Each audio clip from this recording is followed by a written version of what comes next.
बिस्मिल्लाहिर्रहमानिर्रहीम। अस्सलामुअलैकुम। आप देख रहे हैं यूट्यूब चैनल आम सी बातें। आज तहरीक लब्बैक के कारकुन मैदान में आए हुए हैं और अपने कायद के लिए आवाज़ उठा रहे हैं। इस वीडियो में हम आपको बताएंगे कि आखिर क्या वजह हुई है कि TLP के कारकुन इस तरह मैदान में आए हैं। मगर वीडियो शुरू करने से पहले अगर आपने अभी तक हमारे चैनल को सब्सक्राइब नहीं किया तो सब्सक्राइब कर लें, और अगर आपको ये वीडियो अच्छी लगे तो इसे लाइक और शेयर ज़रूर करें।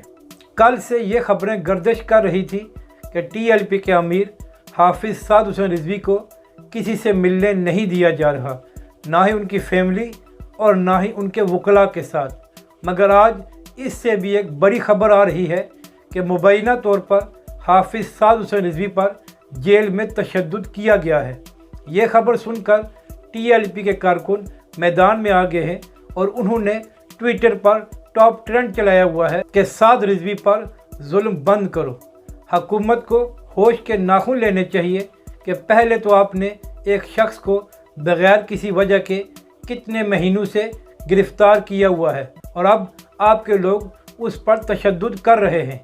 अगर ये खबर सच है तो हुकूमत को उन लोगों के ख़िलाफ़ कार्रवाई करनी चाहिए जिन्होंने ऐसा आर्डर दिया और जिन्होंने इस आर्डर पर अमल किया, क्योंकि आप किस तरह एक जमात के सरबराह पर इस तरह तशद्दुद कर सकते हैं।